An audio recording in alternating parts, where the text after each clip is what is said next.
Good morning friends. Daily dose series के अंतर्गत हम लोग कुछ क्वेश्चंस हर दिन डिस्कस करते हैं जो कि एग्ज़ाम के पॉइंट्स ऑफ व्यू से काफ़ी इम्पोर्टेंट होता है। ये ऐसे कुछ क्वेश्चंस होते हैं जो कई बार कई सारे एग्ज़ाम्स में पूछे जा चुके होते हैं, या तो हूबहू या फिर उसमें थोड़े से बदलाव करके क्वेश्चंस को पूछे जाते हैं।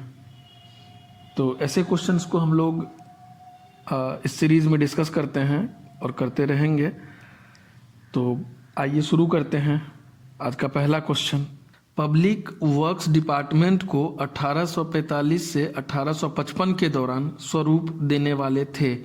Option A Lord Dalhousie, option B Lord Cornwallis, option C George Auckland या फिर ऑप्शन डी वारेन हेस्टिंग्स।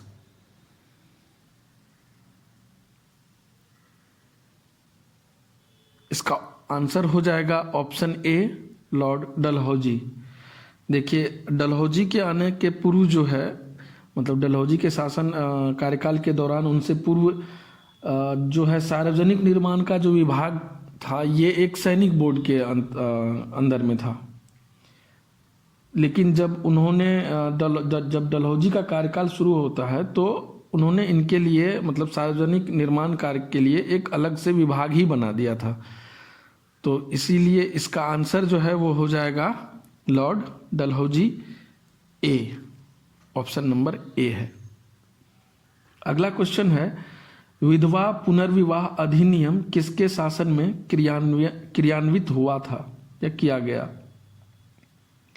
सुनिएगा फिर से, विधवा पुनर्विवाह अधिनियम किसके शासन में क्रियान्वित किया गया? Option A Lord Dalhousie, option B Lord Canning, option C sir Henry Hardinge या फिर ऑप्शन डी लॉर्ड लॉरेंस।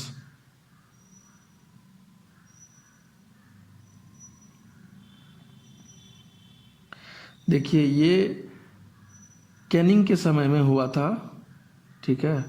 1856 ईस्वी में 26 जुलाई 1856 में विधवा पुनर्विवाह अधिनियम जो है 1856 वो बना था, अधिनियमित हुआ था। और इस अधिनियम के 15वें नियम के तहत जो है विधवा विवाह को वैध मान लिया गया था। और उतना ही नहीं, उसके द्वारा हुए, मतलब उससे उत्पन्न जो बालक पैदा होंगे, बच्चे पैदा होंगे, उनको भी वैध घोषित कर दिया गया था। और कैनिंग का जो कार्यकाल था वो था फरवरी 1856 से मार्च 1862 ईस्वी तक। अगला क्वेश्चन है, 1 नवंबर 1858 को महारानी विक्टोरिया का घोषणा पत्र पढ़कर सुनाया था लॉर्ड कैनिंग ने। तो ऑप्शन है कहाँ पे सुनाया था, उसको लेकर के जुड़ा हुआ ये क्वेश्चन है। तो ऑप्शन ए है इलाहाबाद में, ऑप्शन बी है कलकत्ता में, ऑप्शन सी है मुंबई में या ऑप्शन डी मद्रास में।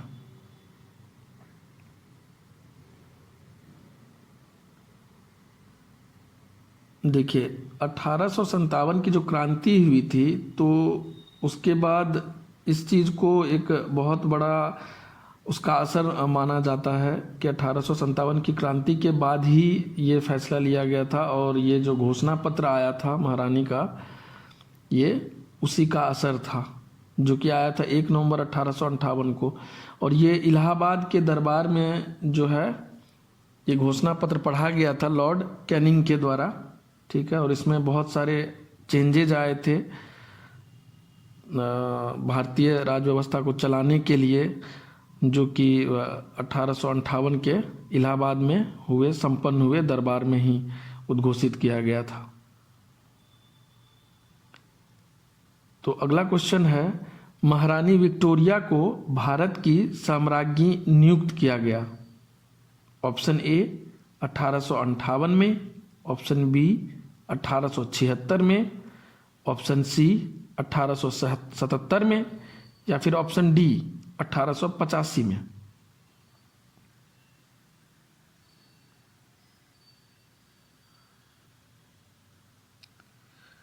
तो देखिए, इसमें एक्चुअली एक रॉयल टाइटल्स एक्ट, राजसी उपाधि अधिनियम जो है, ये ब्रिटिश संसद के द्वारा 1876 में पारित किया गया था। और इसी अधिनियम के तहत जो है महारानी विक्टोरिया को 1 जनवरी 1877 को दिल्ली दरबार जो हुआ था वहाँ पे भारत की साम्राज्ञी घोषित की गई थी, किया गया था। ठीक है, 1 जनवरी 1877 को।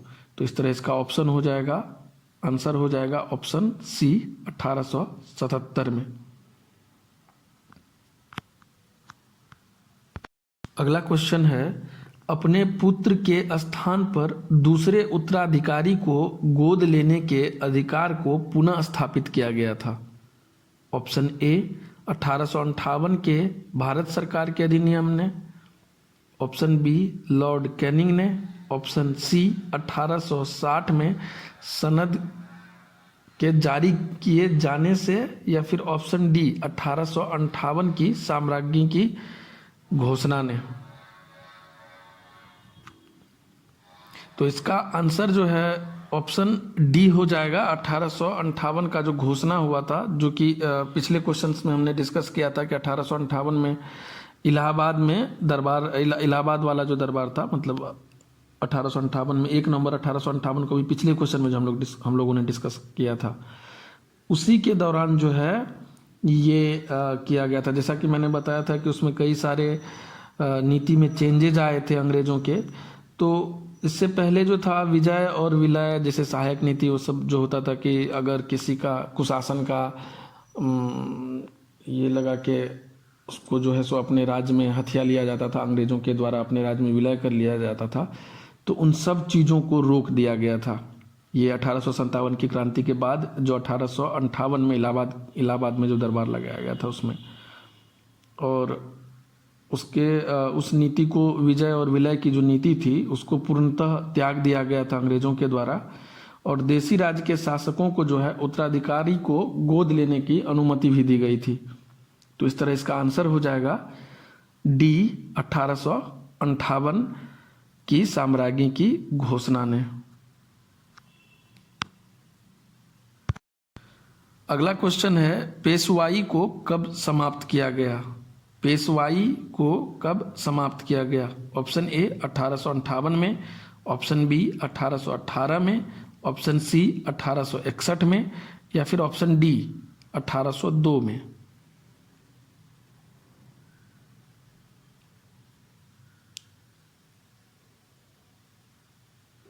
तो इसका देखिए एक्चुअली 1802 जो है इस टाइम पे 1803 से 1805 इसके आसपास, मतलब 1803 से 1805 में द्वितीय आंग्ल मराठा युद्ध हुआ था। ठीक है, जो कि उस टाइम पे वेलेजली थे, उनका कार्यकाल चल रहा था। और फिर जो तृतीय यानी कि लास्ट जो आंग्ल मराठा युद्ध हुआ था वो हुआ था 1817 से 1818 के बीच, और इसी युद्ध में मराठा जो है वो पराजित हुए थे। इस टाइम पे हेस्टिंग्स जो थे वो उनका ये कार्यकाल चल रहा था उस टाइम, और उसी ने जब हेस्टिंग्स से हारी थी मराठा की सेना, मतलब पराजित हुई थी अंग्रेज़ों से, तो फिर 1818 में जो है पेशवाई समाप्त कर दी गई थी, और फिर पश्चिम भारत से पेशवाई को समाप्त करके और उसको बम्बई प्रेसिडेंसी के अंतर्गत शामिल कर लिया गया था। तो इस तरह से इसका आंसर हो जाएगा ऑप्शन नंबर बी 1818 में। अगला क्वेश्चन है, निम्न में से कौन सा युग्म सही सुमेलित नहीं है? सही सुमेलित नहीं है। ऑप्शन ए है लॉर्ड डलहौजी, और जो उसे सुमेलित वर्ड है, सेंटेंस है, वो है अवध का विलीनीकरण। ऑप्शन बी है लॉर्ड डफरिन, भारतीय राष्ट्रीय कांग्रेस की स्थापना। Lord William Bentinck, charter act 1833 का पारित होना। और ऑप्शन डी है लॉर्ड लिटन, प्रथम आंग्ल अफगान युद्ध का प्रारंभ होना।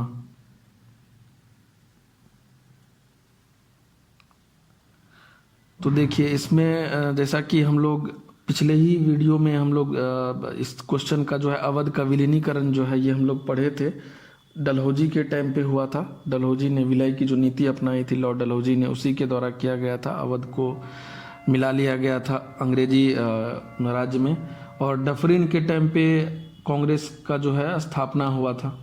ठीक है, जबकि चार्टर एक्ट जो है 1833 इस टाइम पे विलियम बेंटिक थे।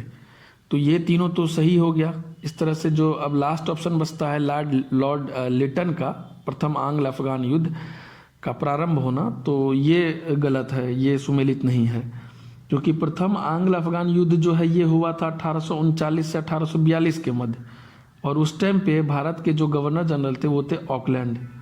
ठीक है। लिटन के समय में, लिटन का जो कार्यकाल है वो 1878 से 80 ईयर के आसपास जो है हुआ था, और उसी टाइम पे आंग्ल अफगान का दूसरा युद्ध हुआ था। तो मतलब लॉर्ड लिटन के टाइम पे फर्स्ट नहीं, सेकेंड आंग्ल अफगान युद्ध हुआ था। ठीक। अब अगला क्वेश्चन है कि भारत में अंग्रेजों के समय प्रथम जनगणना हुई थी। ऑप्शन ए लॉर्ड डफलिन के कार्यकाल में, ऑप्शन बी लॉर्ड लिटन के कार्यकाल में, या फिर ऑप्शन सी लॉर्ड मेयो के कार्यकाल में, या फिर ऑप्शन डी लॉर्ड रिपन के कार्यकाल में। ये क्वेश्चंस भी कई बार पूछे जा चुके हैं, कई क्वेश्चंस कई एग्जाम्स में।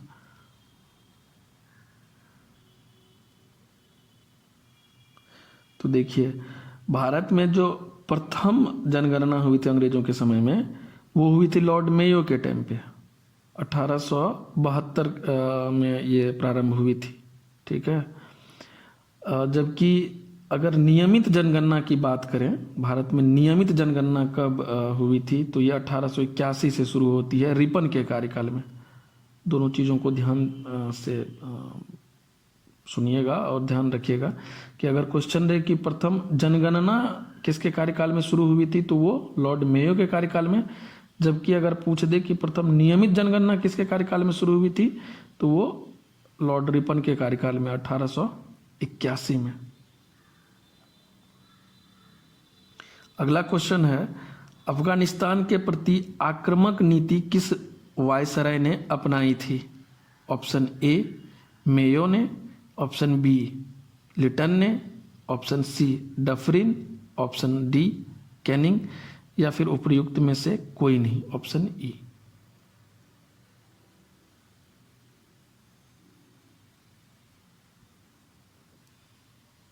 देखिए, इससे पहले जो है कुशल आक्रमण्यता, अआक्रमण्यता, ठीक है, कुशल अआक्रमण्यता मतलब जो शांत रहने का जो है, ये सब का नीति इन लोगों ने अपनाया था कि कहीं कुछ हो तो किसी के काम में बिना मतलब के दखलंदाजी नहीं करने का, ये नीति चलती थी। ठीक है। लेकिन जब 1876 में लिटन जब वायसराय बनकर आए थे, तो इन्होंने अफगानिस्तान के प्रति अपनी नीति में परिवर्तन किया था। ठीक है। और आक्रामक नीति इन्होंने अआक्रमक के जगह पे आक्रामक नीति को अपनाया था। तो इस तरह इसका आंसर हो जाएगा ऑप्शन बी लॉर्ड लिटन। अगला क्वेश्चन है, भारत में स्थानीय स्वायत्त शासन को किसने प्रोत्साहित किया? भारत में स्थानीय स्वायत्त शासन को किसने प्रोत्साहित किया? Option A Lord Mayo, option B Lord Lytton, option C Lord Canning, या फिर ऑप्शन डी रिपन।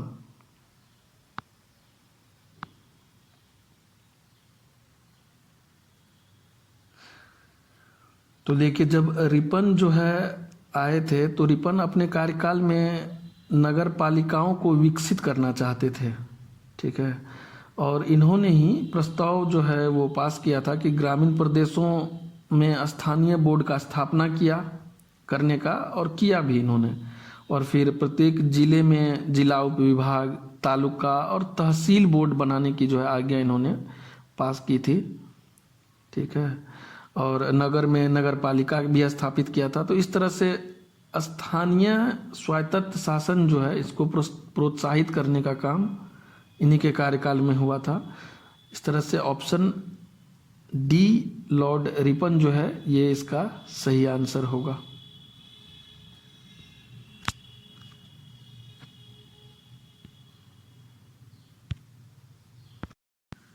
अब ये आखिरी क्वेश्चन है, अस्थाई बंदोबस्त किसके शासनकाल में प्रारंभ किया गया था? अस्थाई बंदोबस्त किसके शासनकाल में प्रारंभ किया गया था? Option A Warren Hasting, option B Cornwallis, option C sir John Shore, या फिर ऑप्शन डी वेलेजली।